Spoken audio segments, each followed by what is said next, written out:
Hello and welcome to Mother Earth News Audio. I'm Jessica Mitchell, reading Outrunning a Bug Apocalypse by Robert Turner from the October-November 2023 issue of Mother Earth News magazine. Enjoy.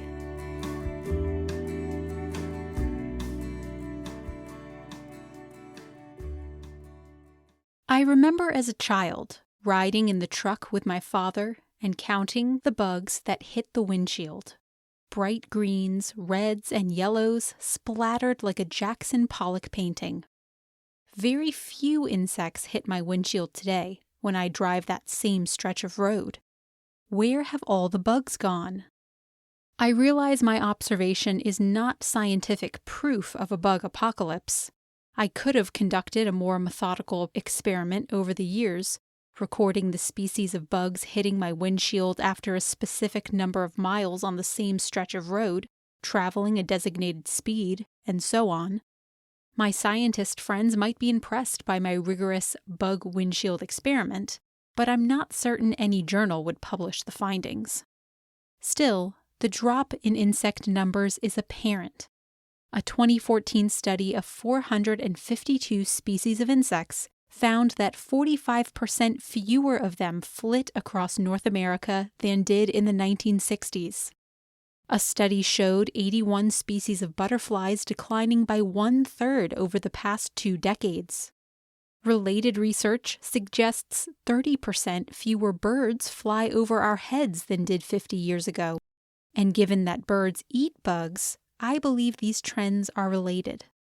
The root causes appear to be many, including changing weather, habitat destruction, and pesticides. None of it bodes well for humans. Renowned entomologist E.O. Wilson said that without insects, quote, the rest of life and humanity with it would mostly disappear from the land, and within a few months, unquote. At least 1/3 of our fruit and vegetable crops depend on bees, syrphid flies, moths, and other pollinators, and yet we've let industrial agriculture in the United States become nearly 50 times more toxic to pollinators over the past 25 years. Much of America's farmland toxification during this time frame can be attributed to a newer class of pesticides, known as neonicotinoids. Starting in the 1990s, pharmaceutical company Bayer pressed farmers to use the chemical imidacloprid to treat corn kernels and other seeds to ward off early season thrips. By 2011, industry doused over 80% of U.S. corn with it, and today, neonicotinoids are among the most widely used insecticides in the world. Mounting evidence shows their proliferation closely corresponds to a sharp decline in pollinators. More lethal than DDT, neonicotinoids can remain toxic for 2.5 years in the environment. They're considered systemic insecticides, which means plants absorb them and incorporate the toxin into their tissues, stems, leaves, and all. In other words, the parts we eat. Because neonicotinoids readily dissolve in water, and plants can absorb about 5% of what's sprayed on cropland, the rest contaminates soils and washes into streams, ponds, lakes, and wetlands. The European Union banned neonicotinoids for field use in 2018. Canada restricted use of most neonicotinoids a year later. In the U.S., they continue to be widely used. Big Ag showers the globe with another chemical perhaps even more harmful to humans than it is to insects. Glyphosate, the active ingredient in Roundup, is the most used herbicide in the world.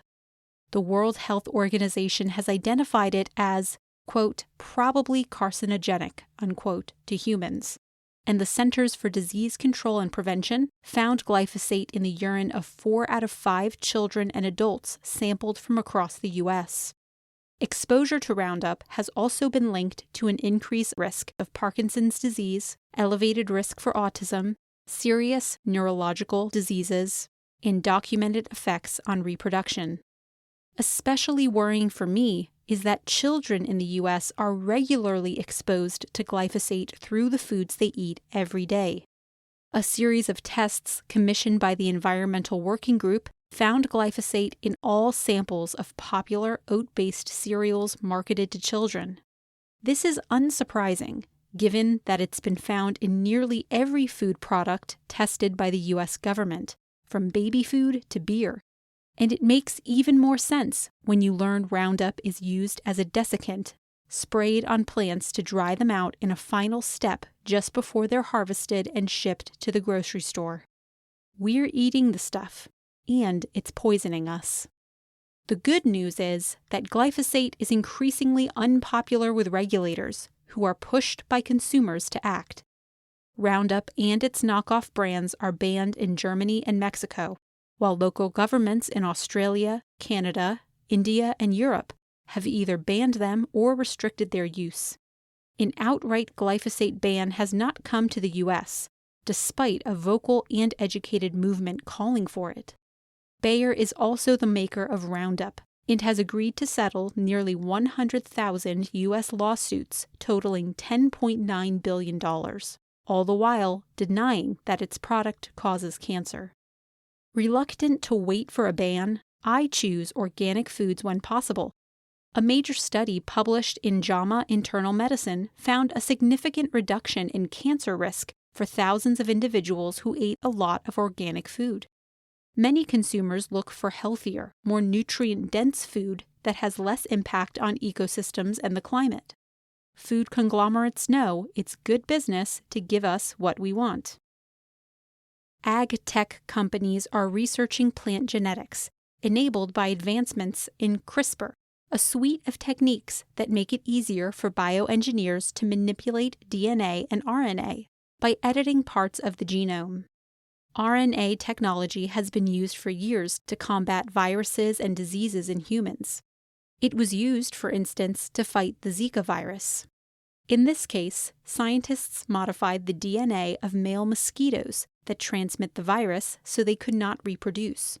The altered mosquitoes transferred infertility back into the general mosquito population, and after a few generations, not a long time in mosquito lifetimes, their numbers collapsed. The technology now shows promise for its potential use against farm pests, as well as for improving crop resistance to heat and drought. Applying gene-altering technology to pests scares a lot of people, and perhaps for good reason. Are we playing with fire? Genetic engineering is not new, of course. The first genetically modified bacterium was created 50 years ago, in 1973. The first genetically engineered mouse in 1974. In 1984, the U.S. Food and Drug Administration approved the first genetically modified food, the Flavor Savor tomato, though it's no longer on the market. Today, almost all corn and soybeans are genetically modified. Only a couple of big ag companies hold a monopoly on the Roundup-ready varieties sold, and the use of glyphosate has risen exponentially. Each of these corn and soybean plants is almost an exact genetic copy of the plant growing next to it. Scientists have played with the technology to create such absurdities as ants that don't smell and coffee beans that contain zero caffeine. You might ask, what's the point? I can certainly see possible benefits to this technology, including creating plants that are resistant to fungus, superbugs, and drought. But I feel we must be wary of the corporate control that often accompanies such technologies. New biologics, or pesticides derived from natural materials, such as bacteria and minerals, offer a promising alternative to chemical pesticides and RNA technology. But there's still a lot we don't understand about their abilities. Artificial intelligence, or AI, and even lasers could be safer for birds, bees, butterflies, and humans than either chemicals or RNA technology. If these seem futuristic, know that AI, quote, killer robots, unquote, are working in the vegetable fields of California right now. No need to freak out. They're only killing weeds. At a cost of about $1.2 million, the new laser weeder, built by Carbon Robotics, has replaced about 30 workers who had been doing the back-breaking work of pulling weeds at Braga Organic Farms. The laser weeder zaps weeds with short bursts from a bank of lasers mounted underneath the machine, using AI to learn how to identify up to 40 crops and 80 types of weeds. The robot can even zap weeds too small for a human to grasp, vaporizing tiny sprouts into smoke. Farm owner Rod Braga told NBC News in an interview this year that the machine will pay for itself in its first year. This is because his is a 2,000-acre organic vegetable farm, and unlike the massive corn and soybean fields of the Midwest, where a farmer with a small crew and a big combine can harvest thousands of acres, diversified vegetable production is labor-intensive. The U.S. has become dependent on produce imported from Central and South America because of cheaper labor costs in those regions. A recent U.S. Department of Agriculture report predicted that we're on track for over 3/4 of fruit and half of vegetables to come from outside the United States in the next 4 years. Depending on faraway places for our food introduces risks. The laser weeder could resolve organic farmers' persistent challenge of finding workers on a seasonal basis. If robots on the horizon also help Braga harvest crops, from broccoli to tomatoes, they could ultimately allow the U.S. to improve domestic food security while lowering the amount of harmful chemicals applied to fields. Of course, Braga Organic Farms can afford the price tag of such a high-tech machine, but I doubt small farms can afford AI-equipped lasers today. As the technology cost curve goes, prices could drop after more companies enter the space and the tech is adopted by more farmers. And while technology may save on farm labor, there is a trade-off. High-tech methods are resource-intensive to create and operate. Low-tech solutions exist for resisting chemical inputs and reducing insect losses, including cover crops, wildflower strips, and natural pesticides. When I drive down my favorite country road these days, my windshield is an ever sparser canvas with only a few blotches of color, just like a Pollock painting. I don't always know how to interpret the image, but it does make me think about where all this chemical-intensive pest control has gotten us. In the 1950s, global crop loss due to pests was estimated at around 30%. Today, even after soaking our farmland in chemicals, the USDA estimates global crop loss from pests is still around 30%. When we make such potent chemicals widespread, we invite pesticide resistance. The peach aphid, Mysis persicki, as one example, has apparently become resistant to more than 75 different chemicals, while at the same time adapting to eat more than 50 different plants. We've opened the farm gate to a few superbugs. Could a robot one day learn to zap the peach aphid that's sitting on a plant leaf without harming the plant? Or the butterfly sitting right next to it? I better keep conducting my experiment and give the question some more thought. Where are my car keys? Robert Turner is a farmer and science writer residing in Western North Carolina. He serves on the board for Organic Growers School and is the author of Lewis Mumford and the Food Fighters, A Food Revolution in America.